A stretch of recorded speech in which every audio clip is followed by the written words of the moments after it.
لله وكفى والصلاة والسلام على عباده الذين اصطفى أما بعد قال الله عز وجل أعوذ بالله من الشيطان الرجيم بسم الله الرحمن الرحيم ولقد نصركم الله ببدر وأنتم أذلة فاتقوا الله لعلكم تشكرون صدق الله العلي العظيم. எல்லா புகழும் ஏக வல்லோனாகிய எல்லாமல் அல்லாஹ் ஜல்லஷானஹு தஆலாவுக்கு உரித்தாகட்டும். அவரது ஸலாத்தும் கருணையும் ஸலாமின் ஈடேற்றமும் எம்பெருமானார் ஸல்லல்லாஹு அலைஹி வஸல்லம் அவர்கள் மீது அவர்களை பின்பற்றி வாழ்ந்த சத்திய சஹாபாக்கள் உத்தமர்கள் நல்லவர்கள் நாதாக்கள் அனைவர் மீதும் நாம் அனைவர் மீதும் என்றும் நிலவரமாக. நியமிக்க அல்லாஹ்வின் நல்லடியார்களே, ரமலானுடைய மகத்தான மனிதர்களுக்கு வளம் சேர்க்கக்கூடிய அந்த சிறப்புமிக்க நாட்களினுடைய அந்த வரிசை தொடரிலே இன்று ரமலானுடைய 17வது பிறை பத்ர் சஹாபாக்களுடைய நினைவு தினம். பெருமானார் ஸல்லல்லாஹு அலைஹி வஸல்லம் அவர்கள் தன்னுடைய மகத்தான மனித சமுதாயத்திற்கு ஈடேற்றம் தரக்கூடிய அந்த சிறப்பு வாய்ந்த அந்த கொள்கையை இந்த உலகத்திற்கு அறிமுகப்படுத்திய அந்த காலகட்டங்களில் மக்கமா நகரத்தில் பெருமானார் ஸல்லல்லாஹு அலைஹி வஸல்லம் அவர்களுக்கு கடுமையான எதிர்ப்புகளும் கடுமையான துன்பங்களையும் அந்த மக்களுக்கு அவர்கள் தந்து கொண்டிருந்த அந்த காலகட்டம். நாம் நிறைய சஹாபாக்களுடைய வரலாறுகளில் படித்திருப்போம். சஹாபாக்கள் எவ்வளவு தூரம் இந்த இஸ்லாத்திற்காக இந்த கொள்கையை ஏற்பதற்காக துன்பம் தரப்பட்டார்கள், அவர்கள் தீயுக்குள் தள்ளப்பட்டார்கள், மிகப்பெரிய காயங்கள் உட்படுத்தப்பட்டார்கள். இப்படியெல்லாம் நாம் நிறைய வரலாறுகளை பார்த்திருக்கிறோம், படித்திருக்கிறோம். அன்புக்குரியவர்களே, அதிலே முதன்மையான இடத்தை பிடிக்கக்கூடிய சில சஹாபாக்கள், உதாரணமாக பிலால் ரலியல்லாஹு தஆலா அன்ஹு, சுஹைப் ரலியல்லாஹு தஆலா அன்ஹு, ஹஜ்ரத் குபைப் ரலியல்லாஹு அன்ஹு, ஹஜ்ரத் ஹப்பாப் ரலியல்லாஹு அன்ஹு, இவர்கள் எல்லாம் வரலாறிலே மறக்க முடியாத மனிதர்கள் என்றுதான் சொல்ல வேண்டும். அன்புக்குரியவர்களே, அவர்களுடைய தியாகங்களுக்கு பிறகு, அவர்களுடைய உயிர் ஷஹீதாக்கப்பட்டதற்கு பிறகுதான் இன்று நாம் எல்லாம் அந்த கொள்கையிலே இன்று நிலைத்திருக்கக்கூடிய ஒரு வாய்ப்பை அல்லாஹ் தந்திருக்கிறான் என்று சொன்னால் அது மிகையாகாத ஒரு விஷயம்தான். பெருமானார் ஸல்லல்லாஹு அலைஹி வஸல்லம் அவர்கள் தன்னுடைய விரல் விட்டு எண்ணக்கூடிய அளவுக்கு உண்டான அந்த சஹாபாக்களை கட்டி காப்பதற்காக, இந்த கொள்கையை கட்டி காப்பதற்காக நபி ஸல்லல்லாஹு அலைஹி வஸல்லம் அவர்கள் செய்திருக்கக்கூடிய தியாகம் பெரிய தியாகம். நிறைய இன்னல்களுக்கு ஆளாக்கப்பட்டார்கள். அபூ லஹபின் மூலமாக, அபூ ஜஹலின் மூலமாக, உத்பா ஷைபா போன்றவர்களின் மூலமாக நிறைய துன்பங்களுக்கு ஆளாக்கப்பட்டார்கள். ஒரு காலகட்டம் வந்து பெருமானார் ஸல்லல்லாஹு அலைஹி வஸல்லம் அவர்கள் இந்த கொள்கையோடு, இந்த கொள்கையை ஏற்றுக்கொண்ட அந்த சஹாபாக்களோடு வாழ்வதற்கு அங்கே மக்கமா நகரத்திலே, சொந்த பூமியிலே, பிறந்த மண்ணிலே வாழ்வதற்கு ஒரு நெருக்கடியான ஒரு சூழல் ஏற்பட்டு விட்டது. பெருமானார் ஸல்லல்லாஹு அலைஹி வஸல்லம் அவர்களுக்கு நிம்மதி இல்லை, இரவிலும் பகலிலும் நிம்மதி இல்லை, சஹாபாக்களுடைய உயிர்களுக்கு பாதுகாப்பு இல்லை, அவர்களுடைய உடைமைகளுக்கு பாதுகாப்பு இல்லை என்ற ஒரு நெருக்கடியான ஒரு சூழல் ஏற்பட்டது. அந்த சமயம் தான் அல்லாஹ் ஜல்லஷானஹு தஆலா நபி ஸல்லல்லாஹு அலைஹி வஸல்லம் அவர்களை மக்கமா நகரத்திலிருந்து மதீனாவுக்கு புலம்பெயர்ந்து ஹிஜ்ரத் செய்வதற்கான உத்தரவு பிறப்பித்திருப்பதை பார்க்கலாம். சரி, இந்த மக்களுக்கு காபிர்கள் தொல்லை தந்து கொண்டிருக்கிறார்கள், உயிர் சேதங்களை தந்து கொண்டிருக்கிறார்கள், தன்னுடைய தோழர்களை காயப்படுத்திக் கொண்டிருக்கிறார்கள், அல்லாஹ்வையும் அல்லாஹ்வுடைய தூதரையும் சத்திய கொள்கையை சொன்னதற்காக அவதூறு பேசுகிறார்கள், நபியையே ஒரு பைத்தியக்காரர் என்று சொல்லக்கூடிய அளவுக்கு இந்த மக்களுக்கு காப்பீர்கள் ஒரு வெறித்தனமான ஒரு வாழ்க்கை வாழ்ந்து கொண்டிருக்கிறார்கள் என்பதை பார்த்த அல்லாஹ் ஒரு காலகட்டத்தில் என்ன செய்கிறார், இதிலிருந்து இவர்களை கொஞ்சம் நிம்மதியாக வைக்கலாம் என்ற அந்த அடிப்படையில் மதீனாவுக்கு ஹிஜ்ரத் செய்வதற்கான உத்தரவு பிறப்பிக்கப்பட்டது. அன்புக்குரியவர்கள், அல்லாஹ் வசனத்தில் சொல்லுகிறான், உதினலில் லதீன யுகாத்துலூன பிஅன்னஹும் ظுலிமு. இந்த சஹாபாக்கள் எல்லாம் நிறைய அநீதம் செய்யப்பட்டு போனார்கள். இவர்கள் நியாயவான்கள், சத்தியத்தை நிலைநாட்டுவதற்காக குரல் கொடுப்பவர்கள், சத்தியத்தை நிலைநாட்டியவர்கள். இவர்கள் நிறைய அநீதத்திற்கு ஆளாக்கப்பட்டு விட்டார்கள். எனவே அல்லாஹ் அனுமதி அளித்து விட்டார். இன்னல்லாஹ அலா நஸ்ரிஹிம் லகதீர். இந்த சஹாபாக்களுக்கும் நபி அவர்களை ஏற்றுக்கொண்ட இந்த தோழர்களுக்கும் நபிக்கும் தான் வெற்றி தருவதாக, உதவி அளிப்பதாக அல்லாஹ் வாக்குறுதி அளித்து அவர்களை புலம்பெயர செய்தார். மதீனா நகரத்திற்கு வந்து விட்டார்கள். அன்புக்குரியவர்களே, இஸ்லாத்தினுடைய முதல் போர் இந்த பத்ர் போர் தான். மதீனாவுக்கு வந்ததற்கு பிறகு பெருமானாருடைய வாழ்க்கையில ஒரு 53 வருடங்கள் கழிந்து விட்டது. நபித்துவம் பழகப்படும் பொழுது 40 வயது, 13 வயது, 13 ஆண்டுகள் ஏறக்குறைய மக்கமா நகரத்தில் வாழும் ஒவ்வொரு நாளுமே ஒரு நெருப்பு வெறுப்பில் வாழக்கூடிய ஒரு வாழ்க்கை. நாமெல்லாம் சில சமயங்களில் பேசிக் கொள்வோம் இல்லையா, வாழ்க்கையில கஷ்டப்பட்டு கொண்டே இருக்கக்கூடிய மனிதர்கள், நிறைய பொருளாதாரத்திலே சிரமப்பட்டு கொண்டே இருப்பவர்கள், உறவினர்களால் வஞ்சிக்கப்படக்கூடியவர்கள், புறக்கணிக்கப்படக்கூடியவர்கள், ஒதுக்கப்படக்கூடியவர்கள்னா சில சமயங்கள்ல மனம் வெதும்பி போய் நாம் பேசக்கூடிய வார்த்தைகளை நாம் கேள்விப்பட்டிருப்போம். அன்புக்குரியவர்களே, இதெல்லாம் தாண்டி நீங்கள் இதில் எத்தனை சதவீதம் கற்பனை செய்வீர்களோ தெரியாது. நபிக்கும் நபி தோழர்களுக்கும் அவ்வளவு மனம் வெறுப்பி போன ஒரு நிலைப்பாடு. மக்கமா நகரத்தில் இப்படி ஒரு சூழல் இருப்பதை பார்த்துத்தான் அல்லாஹ் என்ன செய்தார், மதீனாவுக்கு அனுப்பினானே. அந்த சஹாபாக்களுக்கு மதீனாவில் நிம்மதியை தரக்கூடிய அந்த சூழலை மக்களுக்கு காப்பீர்கள் ஏற்படுத்த. அன்புக்குரியவரே, இன்னைக்கு பார்க்கிறோம், ஒரு 3 ஆண்டு காலம் ஆட்சி நம்முடைய எதிரியின் கையிலே ஒப்படைக்கப்பட்டதன் விளைவு இன்னைக்கு இஸ்லாமியர்கள் சந்தித்துக் கொண்டிருக்கக்கூடிய இவ்வளவு பெரிய அவல நிலை இருக்கிறது. 3 வருஷம் தான். 800 வருஷம் முகலாயர்கள் ஆண்ட ஒரு இந்திய மண், இஸ்லாமியர்கள் ஆண்ட மண். அன்று நினைத்திருந்தால் ஒட்டுமொத்த இந்தியாவையும் இஸ்லாமிய நாடாக மாற்றி இருக்க முடியும். குர்ஆன் சார்ந்த, நபிமொழி சார்ந்த ஒரு சட்டத்தை அமல்படுத்தி இருக்க முடியும். ஒரு ஜனநாயகம் காக்கப்பட வேண்டும் என்பதற்கான சூழலை இஸ்லாமிய நாடுகள் கடைபிடிப்பதை போல எல்லோருக்குமான உரிமையை ஒவ்வொரு நாட்டிலும் திருக்குர்ஆனும் நபிமொழியும் அனுமதித்திருப்பதை போல அந்த அடிப்படையிலேயே நம்முடைய முன்னோர்கள் எல்லாம் ஆட்சி செய்து விட்டார்கள். ஆனால் ஒரு 3 ஆண்டு காலங்களுக்குள்ளே இந்த நாட்டில் இருக்கக்கூடிய இஸ்லாமியர்கள் இன்னைக்கு நிம்மதியாக ஒரு மூச்சு விட முடியாத அளவுக்கு இன்றைய ஒரு நெருக்கடியான சூழலை நாம் சந்தித்துக் கொண்டிருப்பதை பார்க்கலாம். ஒரு சாதாரணமான ஒரு எதிரி பெருமானார் ஸல்லல்லாஹு அலைஹி வஸல்லம் அவருடைய காலத்தில் இவரை காட்டிலும் பல 100 மடங்கு கொடிய எதிரிகளையும் வைரிகளையும் இஸ்லாம் சந்தித்திருக்கிறது. ஃபிரௌனுடைய வாரிசுகள் நிறைய மக்கா நகரத்தில் வாழ்ந்திருக்கிறார்கள். அன்புக்குரியவர்களே, பெருமானார் ஸல்லல்லாஹு அலைஹி வஸல்லம் அவர்கள் தன்னுடைய ஒரு கோழி தன் குஞ்சுக்களை அணைத்து தன்னுடைய இறகுக்குள் வைத்துக் கொள்வதில்லையா, அதுபோல பெருமானார் அழைத்துக் கொண்டு உயிர் சேதங்களை விட்டும் தன்னுடைய தோழர்களை காக்க வேண்டும். ஒரு தலைவருடைய தலைமை பண்புடைய இலக்கணம் அதுதான். தன்னுடைய தொண்டர்கள் எப்படி போனாலும் பரவாயில்லை, நான் பிளேட் ஏறி போயிடணும், நான் ஹெலிகாப்டரில் பறந்து விட வேண்டும் என்று இன்றைய நவீன காலத்தினுடைய தலைவர் நினைப்பதை போன்று அல்ல. பெருமானார் ஸல்லல்லாஹு அலைஹி வஸல்லம் அவர்கள் அத்தனை தோழர்களையும் முதல்ல மதீனாவுக்கு அனுப்பி வைத்ததற்கு பிறகுதான் தலைவர் பயணிக்கிறார். பெருமானார் ஸல்லல்லாஹு அலைஹி வஸல்லம் அவர்கள் ஹஜ்ரத் அபூபக்கர் சித்திக் ரலியல்லாஹு அன்ஹு மதீனா நகரத்தை நோக்கி ஹிஜ்ரத் செய்யக்கூடிய வரலாறு நாம கேள்விப்பட்டிருக்கோம். எல்லா தோழர்களுக்கு முன்னாடி நபிகள் சென்று விடவில்லை. பெருமானார் ஸல்லல்லாஹு அலைஹி வஸல்லம் சமூகத்தில் இருக்கக்கூடிய தலைவர்களுக்கு முன்னுதாரணத்தை கற்பிக்கிறார்கள். பெருமானார் சென்றடைந்து விட்டார். நிறைய பேசுவதற்கான நேரம் போதாது. அன்புக்குரியவர்களே, பெருமானார் ஸல்லல்லாஹு அலைஹி வஸல்லம் சென்றார்களே, மதீனா நகரத்திலே அவர்கள் அவர்களுடைய வேலையை பார்த்துக் கொண்டிருக்கிறார்கள். அவர்களுடைய வணக்க வழிபாடு, அவர்களால் முடிந்த ஒரு இறை இல்லம். செல்லக்கூடிய வழியிலேயே மஸ்ஜித் குபாவை கட்டிவிட்டார்கள். அங்கு கொஞ்சம் சஹாபாக்கள் இருந்த அந்த தோழர்களுடைய கோரிக்கை ஏற்று மஸ்ஜித் குபா கட்டியாயிற்று. இதற்கு அடுத்தால் கூட பெருமானார் மதீனாவுக்குள்ளே செல்லுகிறார்கள். சென்று முடித்ததற்கு பிறகு அங்கே மஸ்ஜித் நபவியை கட்டுகிறார்கள். கட்டி தன்னுடைய தோழர்களோடு வணக்க வழிபாடு செய்து கொண்டிருக்கிறார்கள். நன்மையை தீமையை தடுத்துக் கொண்டிருக்கிறார்கள். இன்னைக்கு நாம நினைப்பதை போன்றுதான், நாம இருக்கக்கூடிய அந்த சூழலை போன்றுதான். நாம யார் அடுத்தவர்களுடைய வம்புக்கு போக வேண்டும் என்று நினைப்பதே இல்லை. அடுத்தவர்களுடைய கொள்கையை பற்றி நமக்கு அவசியமும் இல்லை என்ற ஒரு கொள்கை பாட்டில் நாம் இன்னைக்கு இருப்பதை போலவே அன்றும் இருக்கக்கூடிய சூழல் இருந்தது. ஆனால் காலம் எப்படி மாறியது தெரியுமா? மக்கா நகரத்திலிருந்து மதீனாவுக்கு தொல்லை கொடுக்கக்கூடிய நிலை இருந்தது. ஏறக்குறைய எத்தனை கிலோமீட்டர் இருக்கிறது? ஒரு 550-600 கிலோமீட்டருக்கு அப்பால் தொலைவில் இருக்கக்கூடிய அந்த நகரத்திலிருந்து மதீனாவாசிகள் யாராவது மக்காவுக்கு வியாபார நிமித்தமாக சென்றாலோ, தன்னுடைய உறவினர்களை பார்க்க சென்றாலோ, தகப்பன் முஸ்லிமாக இருப்பார், மகன் முஸ்லிமாக இல்லை, மகன் அல்லது முஸ்லிமாக இருப்பார், தந்தை முஸ்லிமாக இல்லை.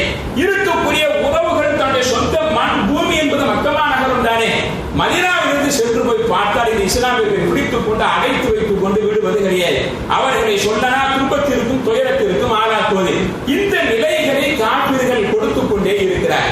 பெருமானார் ஸல்லல்லாஹு அலைஹி வஸல்லம் அவர்களுக்கு மிகுந்த வேதனையாக இருந்தது. அன்புக்குரியவர்களே, மதீனாவிற்கு போனதற்கு பிறகுதான் 66 போர்கள் நடந்திருக்கிறது. மக்கா நகரத்தில் இருக்கும் காலம் வரையிலும் எந்த விதமான போரும் கிடையாது. 66 போர்களை நாம் கொஞ்சம் யோசித்து பார்த்த நபியோருடைய 10 வருஷத்துல 10 வருடத்திற்குள்ளே 53 வயது மக்காவிலே முடிந்து போனது. இதற்கு பிறகு நான் பயணித்து மதீனாவில் போய் வாழும் காலகட்டம் 10 வருஷம் தான். 10 வருடத்திலே 66 போர்கள் நடக்கிறது. 23 போர்ல பெருமானார் ஸல்லல்லாஹு அலைஹி வஸல்லம் அவர்கள் தலைமையேற்று போகிறார். 23 போர்கள் பெருமானார் தலைமையேற்று போன போர்கள் ஒழித்துக் கொள்ளவில்லை. ராணுவத்தை வைத்து அங்கே தன்னுடைய கொள்கையை நிலைநாட்டி விடவில்லை. போலீஸ்காரர்களை வைத்து நாட்டின் சட்டத்தை அமல்படுத்தி விடவில்லை. பெருமானார் களம் கண்டிருக்கிறார். பெருமானாருடைய பல் ஷஹீதாகி இருக்கிறது.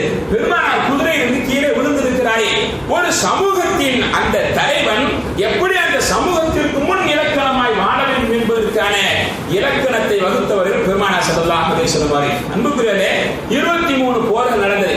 இந்த மக்காவிலிருந்து வரக்கூடிய இந்த துன்பங்களும் துயரங்களும் அது நான் ஸ்டாப்பாக இருந்த அந்த காலகட்டத்தில் தான் பெருமானாருடைய தோழர்களுக்கெல்லாம் மிகுந்த வருத்தம் ஏற்பட்டது.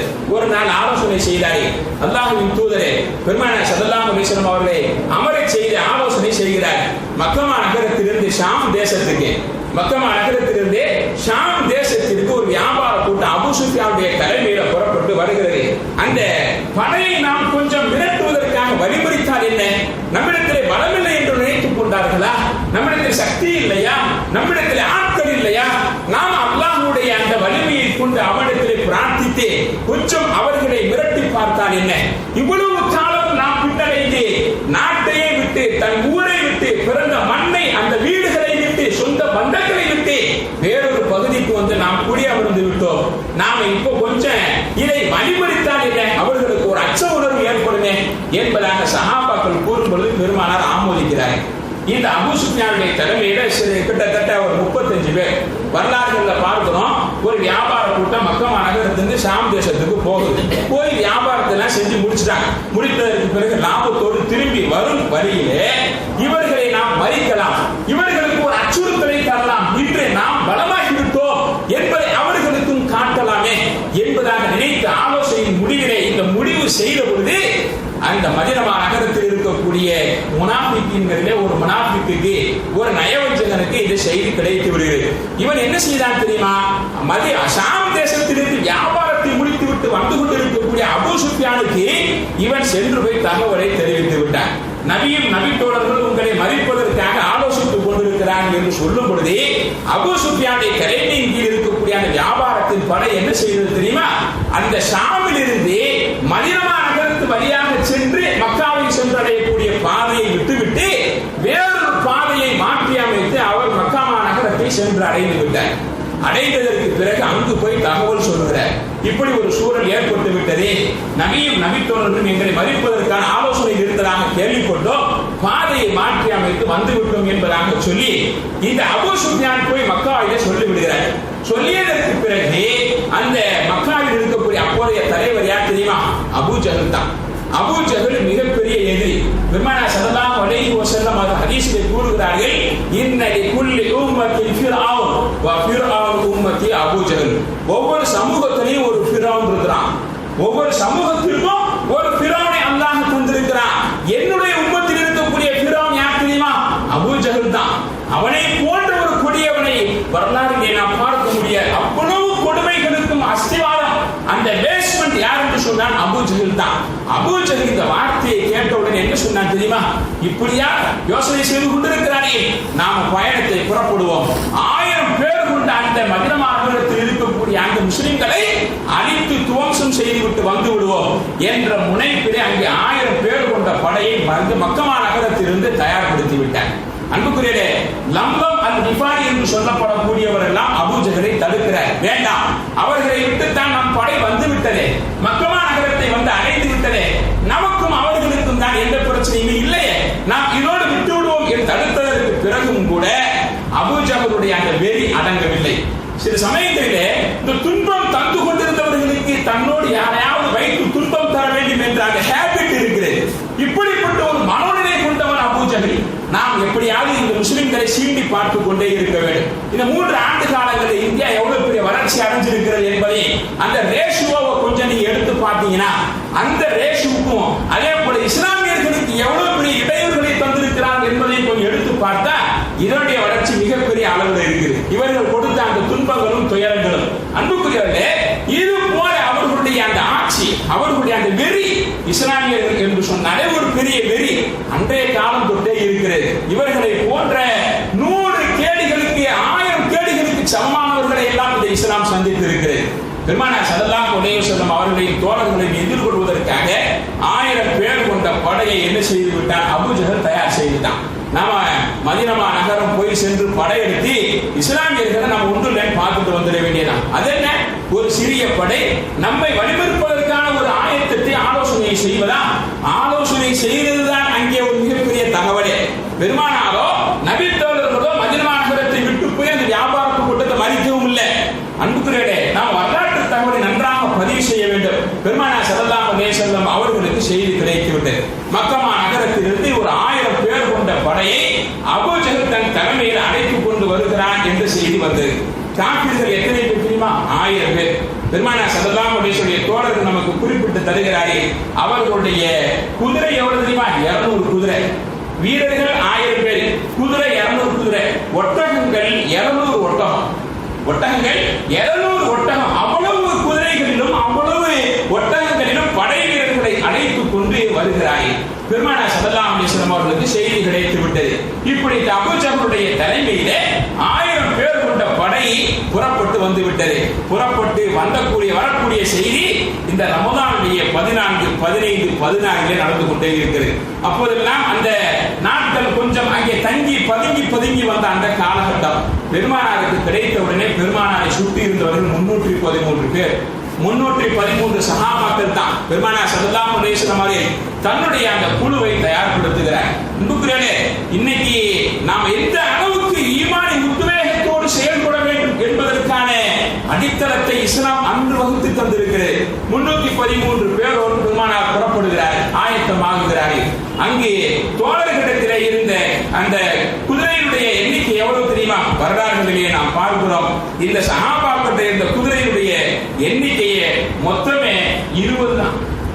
20 குதிரைகள். இந்த வாள் இருக்கிறது பார்த்தீர்களா? வாள் 20 தான். ஒட்டகம் ஆக சொற்பம். இப்படிப்பட்ட இந்த நிலையிலே சஹாபாக்களுடைய நிலைப்பாட்டில் அல்லாஹ்வுடைய அந்த ஈமானோடு அவன் மீது வைத்திருக்கக்கூடிய தவக்குலோடு இந்த படை புறப்படுகிறது. பெருமானார் ஸல்லல்லாஹு அலைஹி வஸல்லம் அவர்கள் பரிந்துரைத்து விட்டார், உத்தரவிட்டு விட்டாரே, நாளை காலை நாம பத்ருக்கு போயிட வேண்டியதான். பத்ர் என்பது ஒரு இடத்தினுடைய பேர். அந்த பத்ர் என்பது ஒரு பெரிய களம். அந்த பத்ரிலே ஒரு பெரிய கிணறு இருக்கிறது. அன்று மக்கா நகரத்தை சார்ந்த எதிரிகள் செத்தவர்களை எல்லாம் அந்த கிணற்றில் தான் தூக்கி வீசப்பட்டிருக்கிறது. இன்றும் கூட சில சாமானிய ஹாஜிகள் சென்று போய் பார்த்து விடக்கூடிய வாய்ப்பும் இருக்கிறது. அன்புக்குரியவர்களே, பெருமானார் ஸல்லல்லாஹு அலைஹி வஸல்லம் தகவல் கிடைத்து விட்டால் அவர்கள் பத்ரை நெருங்கி வந்து விட்டார்கள். 17 இன்று இரவு ஆலோசனை செய்கிறார்கள். பெருமானார் ஸல்லல்லாஹு அலைஹி வஸல்லம் ரமதானுடைய பிறை 17 அன்று தராவீஹ் எல்லாம் தொழுது, இரவு தொழுகை எல்லாம் தொழுது சஹாபாக்கள் நோன்பு நோற்பார்களா? இன்னைக்கு நீங்க வாட்ஸ்அப்ல பார்த்திருக்கலாம். வாட்ஸ்அப்ல ஒரு வேடிக்கையான ஒரு விஷயம் ஹிந்தியில எழுதி அனுப்பியிருந்தாங்க. என்ன விஷயம் தெரியுமா? ரமதானுடைய 17ல சஹாபாக்கள் எல்லாம் அந்த குதிரைகளோடு ஏறி நின்று, ஒட்டகத்தில் ஏறி நின்று எதிரிகளோடு போர் செய்வதை போன்ற ஒரு காட்சியும், அதற்கு கீழே நோன்பாளிகள் பூரா தூங்கி கொண்டு இருக்கக்கூடிய காட்சியையும் போட்டிருந்தார். இன்னைக்கு நாம நோன்பு வச்சுட்டோம்னாக்க ஒரு பெரிய தியாகமா நினைச்சுக்கிறோம். நோன்பு வச்சுட்டோம், நல்லா சாப்பிடவே முடியாது, தண்ணியே குடிக்கல என்று இதை ஒரு பெரிய சாதனைக்குரிய விஷயமாக நினைத்துக் கொண்டு ரமலான்ல இன்னைக்கு நான் தராவீஹ் தொழுதுட்டு அடைய அப்பா கைகாலெல்லாம் வலி எடுக்குது அப்படின்னு சொல்லி தைலத்தை தேடி யாரையாவது வேற கையை கால அமைக்கி விட வைப்பது ஒரு பெரிய சாதனைக்குரிய விஷயம், இமாலய சாதனை. ரமலான் 17 காலை விடிய போகக்கூடிய அந்த தருணம் சத்தியத்திற்கும் அசத்தியத்திற்குமான போராட்டம் என்ன நடக்க போகிறது? நாளை காலை அப்படி ஒரு நிர்பந்த நிலை நமக்கு வந்து விட்டால் நாம் எதை கொண்டு முன்னெடுத்து செல்ல வேண்டும் என்பதற்கான பாடத்தை அல்லாஹ் சொல்லி தந்தான். என்னவானது? இஸ்லாமியருக்கு சத்தியவாதிக்கு என்னைக்கு சோதனை இருப்பது இயற்கை, அதை மாற்ற முடியாது, மறுக்க முடியாது. அல்லாஹ் திருக்குர்ஆனில் பதிவு செய்து வைத்து விட்டான். பெருமானார் ஸல்லல்லாஹு அலைஹி வஸல்லம் பத்ருக்கு போகணும்ட்டான். 313 சஹாபாக்களை ஆயத்தப்படுத்தி விட்டார். ஹதீஸ் கிரந்தத்துல 313 சஹாபாக்களுடைய பேருமே பட்டியலிடப்பட்டிருக்கு. இன்னைக்கு 313 பேரை நம்ம காலையில் அறிவிச்சு விட்டோம்னாக்க எத்தனை பேர் வெளியூருக்கு போவோம்னு தெரியாது. அன்புக்குரியவர்களே, ஏன்னா உயிர் போய்விடக்கூடிய நிலைப்பாடு. போர் என்பது நம்ம சாப்பிட்டுட்டு வர்ற விஷயம் இல்லை, கல்யாணத்துக்கு போய்விட்டு வர்ற விஷயம் இல்லையே. சஹாபாக்கள் எல்லாம் இதில் எப்படி ஈமானியத்தை வீரியத்தோடு வெற்றியாக சூடுவது. இரவு கூறாமல் தூக்கம் இல்லை. பெருமானார் உத்தரவிட்டதற்கு பிறகு பெருமானார் ஸல்லல்லாஹு அலைஹி வஸல்லம் சஹாபாக்களை அனுப்பிவிட்டு என்ன செய்தார்கள் தெரியுமா? மஸ்ஜித் நபவிக்குள்ள உள்ள நுழைஞ்சவங்க தான் இரவில் நிலைத்து சஜிதாவில் வீழ்ந்து அல்லாஹ்விடம் துஆ செய்கிறார்கள். விடிந்து போனது, தஹஜ்ஜத் நேரம் முடிந்து போனது. பெருமானார் ஸல்லல்லாஹு அலைஹி வஸல்லம் இப்படி துஆ செய்தார்கள். ரப்பிடத்திலே பிடிவாதத்தோடு, ஒவ்வொரு வார்த்தைகளிலும் நமக்கு பாடம் இருக்கிறது. ரப்பிடத்திலே பிடிவாதத்தோடு கேட்டாரே, பிடிவாதத்தோடு கேட்கணும். ரப்பிட்ட கொடுத்தா கொடுக்கும் காட்டி போ என்பதை போன்றெல்லாம் பிரார்த்தனை இருக்கக்கூடாது. எனக்கு வேணும் என்று அடம் பிடிக்கக்கூடிய அளவுக்கு இரண்டு ரக்காத்து தொழுது அல்லாஹ்விடத்தில் அடம் பிடித்தால் அல்லாஹ் நிச்சயமாக வெற்றியை தருகிறார். ஒரு குழந்தை சாதிச்சு பொழுது தந்தைகிட்ட, ஒரு குழந்தை சாதிச்சு பொழுது தாயிட்ட அழுது புரட்டி, அன்புக்குரியவர்களே, பெருமானார் ஸல்லல்லாஹு அலைஹி வஸல்லம் அந்த அறையிலே சஜிதாவில் இருந்து இந்த வார்த்தையை தான் சொன்னார். அவங்க சொன்ன வார்த்தை என்ன தெரியுமா? அல்லாஹும்ம இன் துஹ்ரிக ஹாதிஹில் இஸாபா லன் துபத். யா அல்லாஹ், நீ ஒன்ன மட்டும் ஞாபகம் வச்சுக்க. நாளை காலையில விடிய போகுது, இப்ப தஹஜ்ஜத் வந்துருச்சு, விடிஞ்சிருச்சு, இனி பஜ்ர் ஒன்று மட்டும் தான் பாக்கி. பத்ருக்கெல்லாம் சந்திக்க போகிறோம். சத்தியமா அசத்தியமா? சத்தியவாதிகளா அசத்தியவாதிகளா?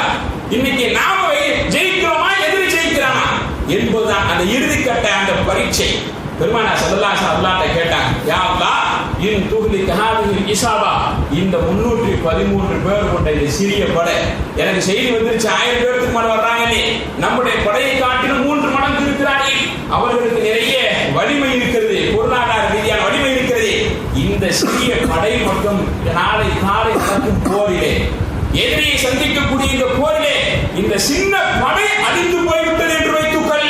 அல்லாஹ்விடத்தில் பேசுகிறாரே, லன் துபத், உன்னை வணங்குவதற்கு ஒரு ஆள் இருக்கார் பாரு, உன்னை வணங்குவதற்கு ஒருவர் இருக்க மாட்டோம்.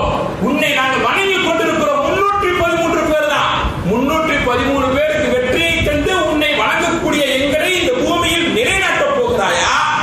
இல்லை என்றால் எங்களை அடித்து உன்னை வணங்குவதற்கு ஒருத்தர் கூட இல்லைன்னு நீ முடிவு செய்ய போகிறாய். அல்லாஹ்விடத்திலே பிரார்த்தனை செய்கிறார்கள் பெருமானார் ஸல்லல்லாஹு அலைஹி வஸல்லம். அன்புக்குரியவர்களே, பிரார்த்தனை செய்து பஜ்ர் தொழுது முடித்ததற்கு பிறகு வெளியில் வருகிறார்கள். ஆயத்தை அல்லாஹ் இறக்கினான். அல்லாஹ் வந்து இறைமறை வசனத்தை இறக்குகிறான். ஏ தஸ்தகீதுன ரப்பக்கும் யா ஹய்யு யா கய்யூம் பிரஹ்மதிக நஸ்தகீஸ். நித்திய ஜீவனே, மனித சமூகத்திற்கு உதவி அளிப்பவனே, நான் உங்களுக்கு உதவி தேடுகிறேன் என்று இரு கரம் இரவு புறம் ஏந்தி விட்டாய் முஹம்மதே. நான் அதை பொருந்தி கொண்டுட்டேன், நான் அதை பொருந்தி கொண்டு விட்டேன். மூமினுடைய கரத்தை நான் வீணாக்க மாட்டேன். ஏன் தஸ்தகீதுன ரப்பக்கும், நீங்கள் உங்க ரப்பிட்ட உதவி தேடிய பொழுதே ஃபஸ்தஜாப லக்கும், அல்லாஹ் அவன் பதிலளிக்கிறதுக்கு தயாராயிட்டான். அல்லாஹ் உங்களுக்கு உதவி செய்வதற்கு தயாராகிவிட்டான். அன்னீ முமித்துக்கும், உங்களுக்கு நான் கண்டிப்பா உதவி செய்வேன். அல்ஃபி மினல் மலாயிகத்தி முர்திஃபீன், ஒருவர் பின் ஒருவராய் போர் கொடுக்கக்கூடிய மலக்குகளை கொண்டு. நீங்க 313 பேர் போங்க, உங்களோட நான் மலக்குகள் அனுப்பி வைக்கிறேன் எதிரிகளை துவம்சம் செய்வதற்கு. அந்த துஆவுக்கும் இந்த ஈமானுக்கும் எவ்வளவு பெரிய வலு இருக்கிறது தெரியுமா? நாம நினைக்கிற 313 பேர் தானே, நம்ம கிட்ட இருந்த ஒட்டகம் 20 தானே, வாது 20 தானே. இதற்கெல்லாம் அப்பாற்பட்ட அல்லாஹ்வுடைய உதவி, அல்லாஹ்வுடைய சக்தி, அவருடைய வல்லமை அல்லாஹ் நிரூபித்து காண்பிக்கிறார். அன்புக்குரியவர்களே, பெருமானார் ஸல்லல்லாஹு அலைஹி வஸல்லம் என்ன செய்தார்கள்? முதலில் அங்கே படையை என்ன செய்த வசனம் இறக்கியதற்கு பிறகு, அல்லாஹ் இறக்கப்பட்டதற்கு பிறகு படையை அழைத்துக் கொண்டு பத்ருக்களம் சென்று விட்டார். பத்ருக்களம் சென்ற உடனே போர் எப்படி ஆரம்பமாகும் தெரியுமா? முன்பெல்லாம் வந்து போர் வந்து எடுத்த உடனே ஒருவருக்கு என்ன செய்ய மாட்டார்கள், ஒரு படை இன்னொரு படையோடு கலந்து விடாங்க. முதலிலே மல்யுத்தம் செய்யணும். வாங்க, உங்க படையில யார் வர்றீங்க, எங்க படையில நாங்க ஒரு ஆள் அனுப்புறோம், அவங்க 2 பேரும் மல்யுத்தம் செய்வாங்க. அதுல யாராவது தோத்து போன படையில இருந்து அவங்க இன்னொருத்தரை அனுப்புவாரு. இப்படியே ஒருவருக்கு ஒருவர் உதவிக்காக அனுப்பும் பொழுதே 5 பேர் 10 பேர் தோற்று போக அல்லது வெற்றி பெற போர் உக்கிரம் எடுத்து ஒரு கூட்டம் மற்றொரு கூட்டத்தோடு கலந்து போகும். முதலாக யாரை அனுப்புவது? பெருமானார் ஸல்லல்லாஹு அலைஹி வஸல்லம் தோழர்கள் தயாராக இருந்தாரே. முதல்ல நீங்க போங்கன்னா போச்சு, முதல் சப்புக்கு வர்றதுக்கே பயப்படுறாங்க, போர் செய்ய வர்றது மாதிரி. முதல் சப்புக்கு வர்றதுன்றதே இன்னைக்கு ஒரு பெரிய வருத்தமான விஷயமா போச்சு. முதல் சப்புல வந்தா எந்திரிச்சு வெளியில அடிக்கடி போக முடியாது. எவ்வளவு பெரிய ஒரு கண்ணோட்டம் பாருங்க. முதல் சப்புல வந்தா எதுக்கு வெளியில போறீங்க அடிக்கடி? கல்யாணத்துக்கு தொழுது வந்துட்டான், முதல் சப்புல உட்கார்ந்து அடிக்கடி வெளியே எந்திரிச்சு போக முடியாது. தண்ணி குடிக்கிறதுக்கு இந்த போய் காத்து வாங்கிட்டு வர ஏசி போட்டு வெளியில இருந்த காத்து வாங்குறது. அன்புக்கு முதல் சப்புல வந்து நிக்கிறதுக்கு இவ்வளவு பெரிய வருத்தம் இருக்கு, நமக்கு கவலை இருக்கு, லாக் ஆயிடுவோமா? அதனால கடைசியிலே சில பேர் இருப்பாங்க, அதை தேர்ந்தெடுத்துக்கிறோம், நம்ம அப்பதான் அடிக்கடி எதிர்த்து போய் வர முடியும். பெருமானார் ஸல்லல்லாஹு அலைஹி வஸல்லம் தோழர்கள் தான் போகிறேன் என்று தயாராக இருந்தார். முதல்ல மல்யுத்தம் பண்றது யாரு? முதலில் மல்யுத்தம் பண்ணக்கூடியவர் யார்? பெருமானார் ஸல்லல்லாஹு அலைஹி வஸல்லம் 3 பேரை தேர்ந்தெடுத்தாங்க. ஹம்சா, இந்த இஸ்லாத்தினுடைய சிங்கம் என்ற அஸதுல்லாஹில் காலிப் என்று பெயர் பெற்றவர், ஜெயிக்கும் சிங்கம் என்னைக்குமே ஹம்சா தான். ஹம்சாவை அனுப்பிவிட்டு வந்தால் இஸ்லாமை கூட தோற்காது, சரித்திரம் கிடையாது. ஹம்சாவை நெஞ்சுக்கு நேரே நின்று எந்த எதிரும் ஜெயித்தது கிடையாது. எனவேதான் ஹம்சா முதுகுக்கு பின்னாடி ஒரு ஈட்டியை இருந்து ஒரு வஹஷியை கொன்றார். ஒரு கற்பினத்தை சார்ந்த ஒருவர் கொண்டார், கோலையாக கொல்லப்பட்டார். ஹம்சாவை எதிர்கொண்டு ஜெயித்தவர்கள் வரலாறு கிடையாது. ஹம்சா இறக்கப்பட்டார். ஹம்சா இஸ்லாமிய சமூகத்திலிருந்து இறக்கப்படுகிறார். எதிரியே ஹம்சாவை சந்திப்பதற்கு உத்துபா வருகிறார். அபூஜஹலுடைய மகன் வர்றான். அன்புக்குரிய அடுத்த அலி ரலியல்லாஹு அன்ஹு இறக்கப்படுகிறார். எவ்வளவு பெரிய வீரம் பாருங்க. அலி ரலியல்லாஹு அன்ஹு இறக்கப்படுகிறார். அபூஜஹலுடைய இன்னொரு மகன் ஷைபா வர்றான். அடுத்து ஹஜ்ரத் உபைதா ரலியல்லாஹு அன்ஹு அவர்கள் இறக்கப்படுகிறார்கள். அவரை எதிர்கொள்வதற்கு வலீத் இறங்குகிறார். இப்படியாக இஸ்லாமிய எதிரிகள் அந்த எதிரி படைகளின் தலைவர்களின் குழந்தைகள் என்று வீரத்தை நிரூபிக்கும் காலகட்டம் வரை மல்யுத்தம் துவங்கியது. ஹம்சா ஜெயித்து விட்டார். அலி ரலியல்லாஹு ஜெயித்து விட்டார்கள். ஹஜ்ரத் உபைதா ரலியல்லாஹு ஜெயித்து விட்டார்கள். ஈமானிய ரோஷமும் ஈமானிய பலமும் அங்கே ஜெயித்து நின்றது. மனிதனுடைய உடலுக்கு என்ன இருக்கிறது? ஆற்றல். ஒரு நரம்பை பிடித்து விட்டால் எதிரி நம்மை பிடித்து விட்டால் நாம் ஒன்றும் செய்ய இயலாது. ஈமானிய ரோஷம் இருக்க வேண்டும். ரோஷம் வெளிப்பட்டது சஹாபாக்களிடத்தில்.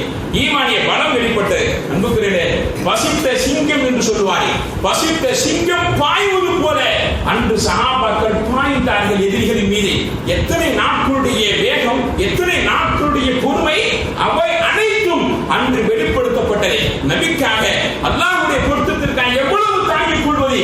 மக்கா நகரத்திலே நபித்துவம் வெளிப்பட்டு 13 ஆண்டு காலங்கள், 13 ஆண்டு காலங்களுமா சகித்துக் கொள்வது என்ற அந்த வேட்கையை நபிக்கு கட்டுப்பட்டு இருந்த அந்த தோழர்கள் நபியே களம் இறக்கிய பொழுது அங்கே மிகப்பெரிய பலத்தை நிரூபிக்க கிடைத்த வாய்ப்பாக நினைத்து சஹாபாக்கள் போராடினார். அன்புக்குரியவர்களே, அன்று நடந்த அந்த போரிலே, பத்ர் களத்திலே நீங்கள் தேசியமான பல்வேறுபட்ட படிப்புரைக்குரிய வரலாறுகளை நீங்க பாருங்க. போர் நடந்துருச்சு. இந்த 3 பேரை வென்றதற்கு பிறகு காபிர்களுடைய ரோஷம் அதிகரித்து, கோபம் அதிகரித்து இஸ்லாமிய படைக்கு தாறுமாறாக புகுந்தார்கள். இஸ்லாமியர்களும் உள்ளே புகுந்தார்கள். சஹாபாக்கள் சொல்றாங்க, இன்னைக்கு காலையில ஹதீஸ் கிதாபை படித்து பார்க்கும்போது ஒரு சஹாபி சொல்வது எழுதப்பட்டிருக்கிறது. நான் என்னுடைய குதிரையில் பயணித்து போகிறேன் போர்க்களத்திலே, பத்ர் களத்திலே. எனக்கு முன்னால் ஒருவர் போய் கொண்டிருக்கிறார். எங்க படையில நான் அவரை பார்த்ததே இல்லை. எங்க படையில் 313 பேர் நான் அவரை பார்த்ததே இல்லை. இறுதியாகத்தான் தெரிந்தது அல்லாஹ் அனுப்பப்பட்ட மலக்கு என்று. அல்லாஹ்வால் தரப்பட்ட அந்த குதிரையிலே மலக்குகள் இறங்கி போர் செய்து கொண்டிருக்கிறார்கள். நான் ஒரு எதிரியை விரட்டி போய் கொண்டிருக்கிறேன். அந்த எதிரி அங்கே வெட்டுப்பட்டு கீழே கிடக்கிறான். அந்த மலக்கின் கையில் பார்க்கிறேன் ஒரு சாட்டை இருந்தது. அந்த சாட்டையுடைய அடியிலே அவருடைய உடல் 2ஆக பிளக்கப்பட்டு போனது. அவருடைய உடல், ஒட்டுமொத்த உடலும் 2ஆக பிளக்கப்பட்டு போனது. மலக்குகளை கண்கூடாக பார்த்தவர்கள் இந்த பத்ர் சஹாபா. மலக்குகளை கண்கூடாக பார்த்தவர்கள், மலக்குகள் எதிரியை வெட்டுவதை கண்கூடாக பார்த்தவர்கள். ஈமானிய பலம் எவ்வளவு பார்த்தீங்களா? ஈமானிய பலம் எவ்வளவு? மலக்குகளையும் பார்க்க வைக்கும் இந்த ஈமான். ஈமானிய உத்வேகம் மலக்கு செய்யக்கூடிய அந்த போரையும் பார்க்க வைக்கும். அவருடைய கையில் வைத்திருக்கக்கூடிய சாட்டையை பார்க்க வைக்கும். அன்புக்குரியவரே, பெருமானார் ஸல்லல்லாஹு அலைஹி வஸல்லம் அவர்கள் போரெல்லாம் முடிந்ததற்கு பிறகு பார்க்கிறார்கள், நம்முடைய இஸ்லாமிய சகோதரர்களே ஷஹீதானவர்கள் மொத்தம் 14 பேர். 313 பேர்ல 14 பேர் ஷஹீதாயிட்டாங்க. எதிரிகள்ல 70 பேர் ஷஹீதாகி விட்டார். பெருமானார் ஸல்லல்லாஹு அலைஹி வஸல்லம் அவர்கள் தலைமை ஏற்று நடத்திய இந்த சத்தியத்தை நிலைநாட்டுவதற்கான இந்த போரிலே அங்கே நடந்த ஒரு நிகழ்வு.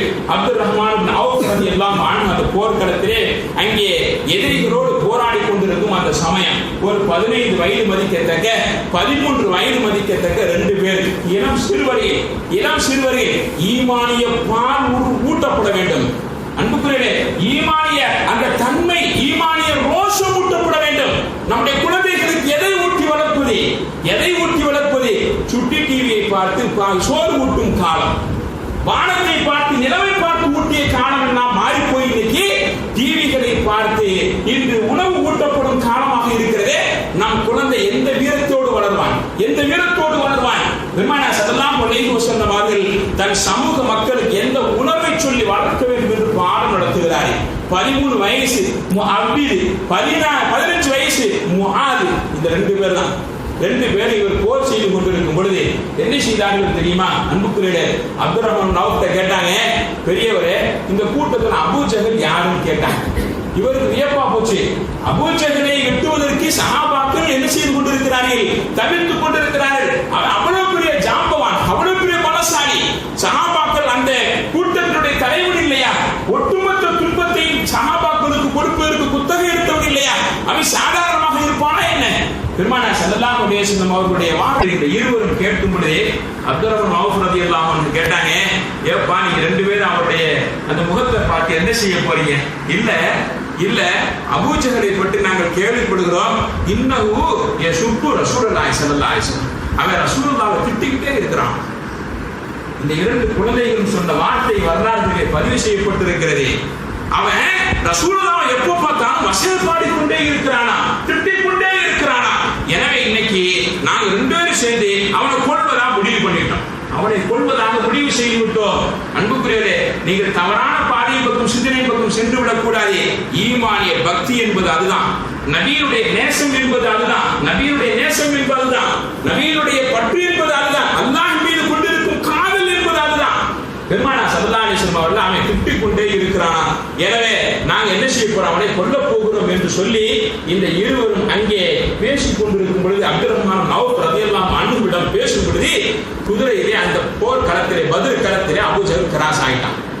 கிராஸ் ஆகும் பொழுது அப்துர் ரஹ்மான் அவுஃப் ரலியல்லாஹு அன்ஹு சரியாக சொன்னார், அந்த கிராஸ் அவர்தான் அபூ ஜஹல் என்று சொல்ல இருவரும் எப்படி பாய்ந்தார்கள் தெரியுமா? அன்புக்குரியவர்களே, ரோஷம் இல்லாத முஸ்லிமா மட்டும் ஆந்துடக்கூடாது, ரோஷம் கெட்டவராக மட்டும் வாழ்ந்துடக்கூடாது. பெருமானார் ஸல்லல்லாஹு அலைஹி வஸல்லம் அடிக்கடி சொல்லுவாங்க, அல் முஃமின் யார் தெரியுமாங்க? கிர்ரும் கரீமுன், அவன் ரோஷக்காரங்க. இஸ்லாத்திற்கு மாற்றமான ஒரு விஷயம் செய்யப்பட்டால், தன் இன மக்களுக்கு பாதிப்பு ஏற்படுத்தப்பட்டால் அவன் கொஞ்சமாவது ரோஷத்தை வெளிப்படுத்தணும், ரோஷத்தை வெளிப்படுத்தணும். இன்னைக்கு சமூகத்தில் இப்படி நடக்கிறது என்று மன ரீதியாகவாவது குதிக்க வேண்டும். பெருமானார் ஸல்லல்லாஹு அலைஹி வஸல்லம் மூமினுக்கான இலக்கணம் அது. இந்த இரண்டு தோழர்களும் பாய்ந்து ஓடுகிறார்கள், குதிரை போய் கொண்டிருக்கிறார், அபூ ஜஹல் குதிரையில் போய் கொண்டிருக்கிறார். இருவரும் நடந்து தாங்கள் வைத்திருக்கக்கூடிய வாளை எடுத்துக்கொண்டு ஓடுகிறார்கள். பத்ர் களம் கண்ட மிகப்பெரிய தியாக வரலாறு என்னவானது தெரியுமா? அதுல ஒருத்தர் இந்த 15 வயது என்ன செய்தார் தெரியுமா? அவரு அபூ ஜஹல் ஓடக்கூடிய அந்த குதிரையின் வேகத்திற்கு ஓடுகிறார். மிகப்பெரிய வீரத்தை வரலாறு பதிவு செய்து வைத்திருக்கிறது. ஓடுகிறார், குதிரையினுடைய வேகம் எவ்வளவு பெரியது! 15 வயது சிறுவருடைய ஓட்டம் நம்முடைய ஓட்டத்தை காட்டிலும் பெருசுதான் இல்லையா? அந்த வீரத்தோடு இருந்த அந்த வேகம் என்னவானது? அந்த தோழர்கள் விரண்டு ஓடுகிறார்கள், விரட்டி கொண்டு ஓடுகிறார்கள். இறுதியாக அந்த குதிரையுடைய பின்னங்காலில் தன்னுடைய கையில் வைத்திருக்கும் வாளை வைத்து ஒரே வெட்டு அந்த அப்பில் வெட்டுகிறார். வெட்டிய உடனே குதிரை கீழே விழுகிறது. குதிரை கீழே விழுந்தவுடனே குதிரையை பயணித்து அபூ ஜஹல் கீழே விழும்பொழுது அந்த 13 வயது மதிக்கத்தக்கவர் கழுத்தில் ஒரே வெட்டு வெட்டுகிறார். அபூ ஜஹலை சரித்தவர்கள் 2 சிறுவர்கள் தான். அபூ ஜஹலை சரித்தவர்கள் அன்று வரலாற்றிலே பதிவு செய்யப்பட்டிருக்கிறது. இஸ்லாத்தினுடைய மிகப்பெரிய எதிரி, சஹாபாக்களை அவ்வளவு துன்பப்படுத்தியவன், ஹிஜ்ரத்திற்கு காரணமாக இருந்தவன், தன் சொந்த மண்ணை விட்டு நபியவர்களை ஓடச் செய்தவன். அன்புக்குரியவர்களே, 2 சிறுவர்களை வைத்து அவனை அல்லாஹ் துவம்சம் செய்து விட்டான். பெருமானார் ஸல்லல்லாஹு அலைஹி வஸல்லம் அவர்கள் கொண்டு வந்து சொல்லப்பட்டது அந்த 2 தோழர்களையும் பெருமானார் பாராட்டியதை வரலாற்றிலே பார்க்கிறோம். அன்புக்குரியவர்களே, ஹஜ்ரத் அப்துல்லாஹ் இப்னு மஸ்ஊத் ரலியல்லாஹு தஆலா அன்ஹுவை பெருமானார் போர் களத்தினுடைய அந்த ஒரு ஓரத்தில் நிற்கிறார்கள். தன் அருகிலே நின்று கொண்டிருந்த அப்துல்லாஹ் இப்னு மஸ்ஊதை கூப்பிட்டு, இப்னு மஸ்ஊத், நீங்க போய் பாருங்க, அபூ ஜஹல் உண்மையிலேயே செத்துட்டானா, இந்த இருவரும் சொல்வது சரிதானா என்பதை பார்க்கும் பொழுது அந்த இருவரும் சொன்னார்கள், அல்லாஹ்வின் தூதரே, எங்க வார்த்தை ஒட்டி இருக்கக்கூடிய ரத்தத்தை பாருங்க. இன்னைக்கு பிளட் குரூப்பை சோதிக்கலாம், டெஸ்ட் பண்ணாதான் ஓ குரூப்பா, ஏ குரூப்பா, ஏபி குரூப்பா, ஓ பிளஸ்ஸா என்று இன்னைக்கு டெஸ்ட் பண்ணாதான் தெரியும். புகாரில நீங்க வரலாறுகளை பார்க்கலாம். பெருமானார் ஸல்லல்லாஹு அலைஹி வஸல்லம் வளர்ந்த 2 பேருடைய வாளிலும் ஒட்டி இருக்கக்கூடிய ரத்தத்தை பார்த்து விட்டு சொன்னார், இது அபூ ஜஹலுடைய ரத்தம் தான், அபூ ஜஹல் செத்தான். இந்த ரத்தத்தை பார்த்தவுடன் பெருமானார் கண்டுபிடித்தார்கள். பெருமானாருக்கு அவ்வளவு பெரிய ஆற்றலை அல்லாஹ் தொலைநோக்கு பார்வை, மிகப்பெரிய ஞானத்தை தந்திருப்பதை வரலாறு பதிவு செய்து வைத்திருக்கிறது. இந்த ரத்தத்தை பார்த்ததற்கு பிறகு இப்னு மஸ்ஊதை கூப்பிட்டு சொன்னார், போர்க்களத்தில் போய் பாருங்க, அபூ ஜஹல் முழுமையாக முடிந்தானா அல்லது இன்னும் தொடர்ந்து கொண்டிருக்கிறதா இப்பொழுதும் என்று போய் பார்த்து வாருங்கள் என்று ஹஜ்ரத் இப்னு மஸ்ஊத் ரலியல்லாஹு அன்ஹுவை அனுப்பி பார்க்கும் பொழுது கொஞ்சம் ஊசலாடி கொண்டிருந்தது. ஊசலாடி கொண்டிருக்கும் போது இப்னு மஸ்ஊதுக்கு அந்த பழைய பிளாஷ்பேக் ஞாபகம் வந்துச்சு. பழைய வரலாறு ஒன்று ஞாபகத்திற்கு வந்தது. என்ன செய்தார் தெரியுமா? ஹஜ்ரத் அப்துல்லாஹ் இப்னு மஸ்ஊத் ரலியல்லாஹு அன்ஹு மக்கா நகரத்தில் ஒரு நடந்த நிகழ்ச்சி என்னவானது? சஹாபாக்கள் சப்தம் விட்டு குர்ஆன் ஓதக்கூடாது, சப்தம் விட்டு வாங்க சொல்லக்கூடாது. இன்னைக்கு இருக்கு பாத்தீங்களா, வெளியில மைக்கெல்லாம் கட்டக்கூடாது, சட்டம் வந்து அது நீக்கப்பட்டு போச்சு. அன்புக்குரியவர்களே, வெளியில் வாங்க சொல்லக்கூடாது, வெளி முற்றத்தில் வந்து தொழுகக்கூடாது, உள் பள்ளிக்குள்ளதான் தொழுகணும். இது மிகப்பெரிய ஒரு எதிராக சத்தமாக போற்றப்பட்டிருந்தது மக்கமா நகரத்திலே அபூஜஹலுடைய தலைமையில. அப்பொழுது ஹஜ்ரத் அப்துல்லாஹ் இப்னு மஸ்ஊத் ரலியல்லாஹு அன்ஹு சொன்னாங்க, பெருமானார்ட்ட வந்து, என்னங்க அல்லாஹ்வுடைய தூதர் ஸல்லல்லாஹு அலைஹி வஸல்லம் அவர்களுக்கு இவ்வளவு பெரிய நெருக்கடியா, குர்ஆனை சத்தமிட்டு ஓதக்கூடாதா? இன்னைக்கு காஃபிர்களை பார்ப்போமே, பெருமானார் ஸல்லல்லாஹு அலைஹி வஸல்லம் அவர்களுக்கு தெரியல, இன்னைக்கு காஃபிர்களை பார்ப்போமே, நான் சத்தமிட்டு இன்னைக்கு மக்கமா நகரத்துல காபத்துல்லாஹ்வுக்கு முன்னாடி நான் இன்னைக்கு ஓதுவையா, திருக்குர்ஆனை நான் இன்னைக்கு ஓதுறேன், என்னைய ஷஹீதாக நான் ஆக்கிட்டு போறேன் என்று அப்துல்லாஹ் இப்னு மஸ்ஊத் ரலியல்லாஹு அன்ஹு சப்தமிட்டு சஹாபாக்களிடத்தில் பேசிவிட்டு சஹாபாக்கள் எல்லாம் மறிக்கிறார்கள், தடுக்கிறார்கள். அப்துல்லாஹ் இப்னு மஸ்ஊத் அங்கே நின்ற பாடில்லை. என்ன செய்தார்? வீரத்தோடு காபத்துல்லாஹ்வுக்கு அந்த வெளியில தவாப் செய்யக்கூடிய இடத்துக்கு போயிட்டார். சப்தமிட்டு குர்ஆனை ஓதுகிறார். சப்தமிட்டு குர்ஆனை ஓதும்போது முதல்ல வந்து அபூஜஹல் தான். அபூஜஹல் வந்தவுடன் என்ன குர்ஆன் சப்தம் கேட்கிறது, இந்த ஊருடைய உத்தரவுக்கு மீறி யார் செயல்பட்டது என்று பாய்ந்து வந்தவனை போல அபூஜஹல் வந்து அப்துல்லாஹ் இப்னு மஸ்ஊத் குர்ஆனை ஓதிக்கொண்டிருக்கும் பொழுது கன்னத்தை ஒரே அறைந்தான். 2 தடவை அவன் அரைஞ்சிருக்கிறான். ஒரு தடவை அரைஞ்சப்ப இப்னு மஸ்ஊதுடைய காது செவிடா போச்சு. அப்துல்லாஹ் இப்னு மஸ்ஊத் ரலியல்லாஹு அன்ஹு சப்தமிட்டு குர்ஆன் ஓதுனாரு, காது செவிடா போச்சு. அவருடைய அடிமை பெண் ஒருத்தவங்க சிந்தியரான ஒருத்தவங்க இருந்தாங்க. அவர்கள் இஸ்லாத்தை ஏற்றுக்கொண்டு விட்டார் என்ற செய்தியை கேட்டவங்க அந்த பெண்ணை ஓங்கி அறைந்தான். அபூஜஹல் அறைந்த பொழுது அவருடைய கண் பறி போனது, பார்வை பறி போனது. பெருமானார் ஸல்லல்லாஹு அலைஹி வஸல்லம் அவர் வந்து பார்க்கிறார், அப்துல்லாஹ் இப்னு மஸ்ஊத் குற்றியும் குலையும் அடித்து கூப்பிடுகிறார், காது கேட்கல, செவி கேட்கல. அப்துல்லாஹ் இப்னு மஸ்ஊதுக்கு இன்னைக்கு ஒரு வாய்ப்பா கிடைச்சிச்சு. பதில் கடத்துல அபூஜஹலுடைய உடல் அங்கு ஊசலாடி கொண்டிருக்கிறது தெரியுமா? ஊசலாடி கொண்டிருக்கும் போது அந்த பழைய நினைவு வந்தது. தன்னை காலில் அடித்து துவம்சம் செய்து தன் காலை செவிடாக்கி அந்த சிந்தனை வர அப்துல்லாஹ் இப்னு மஸ்ஊத் ரலியல்லாஹு அன்ஹு தான் வைத்திருந்த அந்த வாளை கொண்டு அவருடைய தலையை தனியாக அறுத்து எடுத்தான். அறுத்து எடுத்து பெருமானார்ட்ட கொண்டு வந்து சமர்ப்பித்து விட்டார். அன்புக்குரியவர்களே, பெருமானாரிடத்தில் முன்வைத்து சொன்னாரே, அல்லாஹ்வுடைய தூதரே, அருமை நபியே, எங்கள் உயிருக்கு மேலான கண்மணியே, உங்களுடைய எதிரி இன்றையோடு சேர்த்தான். இன்னைக்கு பதில் கடத்துல இன்னைக்கு அசத்தியம் அடித்து போனதற்கான சான்று இந்த அபூஜஹலின் தலை என்பதாக கொண்டு வந்து பெருமானாருக்கு முன்னால் அந்த தலையை வைத்து தான் தன் ஆறுதலை தீர்த்துக் கொண்டதாக வரலாறு இருக்கிறது. பெருமானார் ஸல்லல்லாஹு அலைஹி வஸல்லம் அவர்கள் ஒரு முறை ஹஜ்ரத் ஜிப்ரீல் அலைஹிஸ்ஸலாத்து வஸலாம் அவர்கிட்ட கேட்டாங்க, மூமின்களிலேயே சிறந்தவங்க யாருங்க என்று ஜிப்ரீலிடத்தில் கேட்டார். அல்லாஹ் யாரை நேசிக்கிறான்? மூமின்களிலேயே ரொம்ப நேசிக்கிறவர்களை நீங்கள் கூறுங்கள், அல்லாஹ் யாரை கூறியிருக்கிறான் என்பதாக கேட்கும் பொழுது ஜிப்ரீல் அலைஹிஸ்ஸலாம் அவர்கள் சொன்னார்கள், ஹும் அஃதலுல் முஃமினீன் அஹ்லுல் பத்ரி. பத்ர் சஹாபாக்கள் தான் மூமின்களிலேயே சிறந்தவங்க. பெருமானார் ஸல்லல்லாஹு அலைஹி வஸல்லம் அவர்கள் இப்படிப்பட்ட ஒரு சுப செய்தி அது ஜிப்ரீலால் கூறப்பட்டவர்கள். அதற்கு அடுத்து ஜிப்ரீல் அலைஹிஸ்ஸலாத்தை கேட்டாங்க. ஜிப்ரீல் இந்த வார்த்தையை சொன்னதற்கு பிறகு அது ஜிப்ரீல் பெருமானாரிடத்திலே சொன்னார்களா, இந்த பூமியில வாழக்கூடிய மூமின்களே பத்ர் சஹாபாக்கள் தான் சிறந்தவர்கள். அதே போல இந்த பத்ர் போர்ல கலந்து கொண்ட மலக்குகளுக்கு தான் எல்லா மலக்குகளை காட்டிலும் சிறப்பை அல்லாஹ் தந்திருக்கிறான் என்பதாகவும் குறிப்பிட்டிருக்கிறார். அன்புக்குரியவர்களே, இந்த விஷயங்கள்ல நாம் உணர்ந்து கொள்ள வேண்டிய மகத்தான பாடம் என்ன தெரியுமா? நமக்கு சத்தியம் எனும் பொழுது எந்த வழியிலாவது எந்த வடிவத்திலாவது நமக்கு அந்த சத்தியத்திலிருந்து நம்மை அகற்றுவதற்கான சூழ்ச்சிகள் செய்யப்படுகிறது. நம் ரோஷத்தை கொஞ்சம் திரடிவிடக்கூடிய சூழல்கள் நாம் ஏற்படத்தான் செய்யும். ஆனால் ஈமானிய ரோஷத்தோடும் ஈமானிய பலத்தோடும் நாம் உறுதியாக இருக்கும் பொழுது நிச்சயமாக அல்லாஹ் ஈமான் கொண்டவர்களுக்கு வெற்றியை வைத்திருக்கிறான் என்பதற்கான மிகப்பெரிய போர் தான் இந்த பத்ர் களம். அல்லாஹ் ஜல்ல ஷானஹு தஆலா நம் எல்லோரையும் அந்த பத்ர் சஹாபாக்களை பொருந்திக் கொண்டதை போல பொருந்திக் கொள்வானாக என்று கேட்டு நிறைவு செய்கிறேன். அவருடைய பேரால் நம்ம வளமையா ஒரு யாசின் ஓதி அவர்களுக்காக நம்ம எத்தி வச்ச நாமும் துவா செய்வோம். அது எல்லா இடங்களிலும் வளமையாக செய்யப்படக்கூடிய ஒன்று. இன்ஷா அல்லாஹ் நம்ம ஒரு யாசின் ஓதி துவா செய்வோம்.